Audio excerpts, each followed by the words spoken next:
Hey, just checking in. Here's the first update.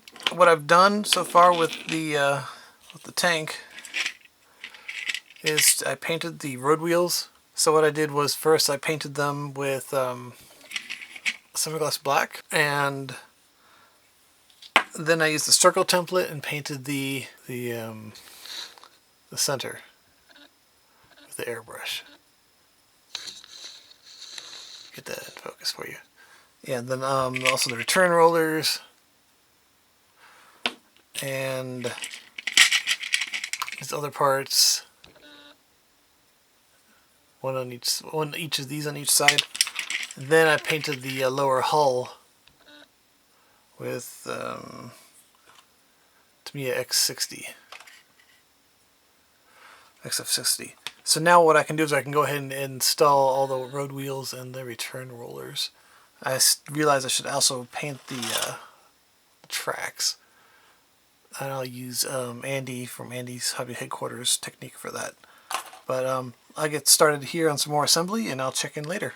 Okay, here's the first check-in. Done a lot of assembly. I've done most of the assembly on the hull and the main hull. So I've got all the road wheels on there, return rollers. I had enough paint left in the airbrush while I was painting something else, so I painted most of the hull, the base yellow, so I could use up my paint.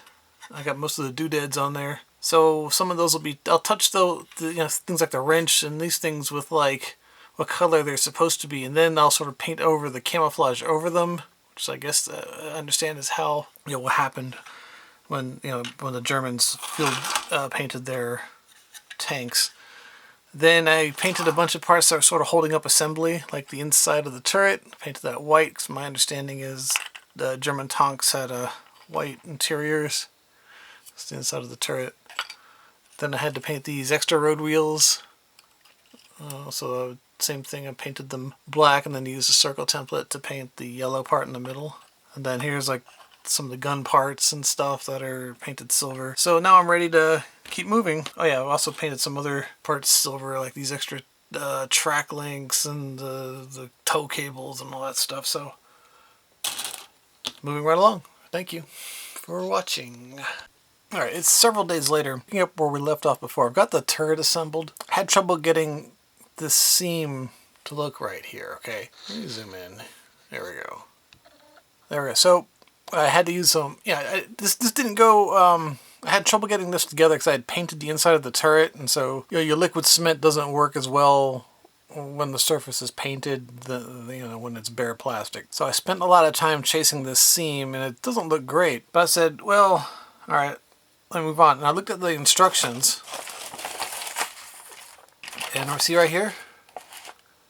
That bustle thing glues to the back of the turret, right, and covers that seam. So I didn't need to waste my time with that.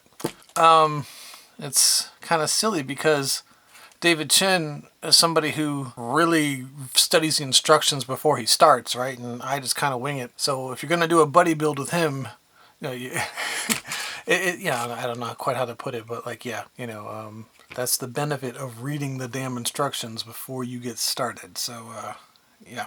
I'll keep on with this and I'll keep going.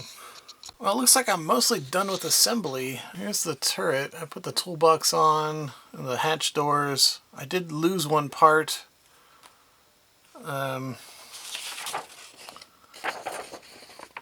This B50. I was getting it. I cut it off the sprue and I was getting ready to glue it in place and it fell down and I don't know where it went. But it's not the most consequential part. So then, I've left off parts that will be easier to, to facilitate painting. But mostly, the heavy assembly is done. So I'll start. The instructions aren't very clear on what colors to use and what pattern to use. So I'll have to do some independent research. I don't want to put on all that weird armor platings. It's just going to be, looks like it's just going to be a hassle. It's going to fall off all the time and get in the way and just be a pain in the neck. So I'm going to do the without all those armor skirts. So I'll get back on this, let the glue dry and everything, and I'll give it another look to make sure it's okay, and then I can start painting. Okay, the workbench is really a mess, and I'm at the point of painting. So the instructions are not very helpful as to what colors to use. So I found instructions from the Academy kit of this same vehicle. And a couple different options here. So here's the one option that they show without the armor on the side. You've got the 3-color camo with these small patterns, which would be perfect for using with an airbrush. And I've got the colors. I've got the colors in this company, Gaia Notes. Bought these paints years ago and never got around to using them, so that's one option. And I also have a paint set from Ammo of Mig Jimenez, but I can't find it right now. I might have broken the set out and just put the different paint bottles on the shelf, so I'll have to look and see what I have. And I do also have, I purchased a long time ago, this Ammo of Mig Jimenez camo weathering set. So it's got mud, it's got a wash, pigment, grime, and a filter. I used this on the Panther Ausf.H I built a long time ago. It was kind of fun to have all those things. I'm going to go ahead and edit this video since we're at a stopping point here. Assembly is complete. And we'll start painting. But I figured you'd like to see what was happening, and I didn't want you to forget about me. So until next time, we'll see you then.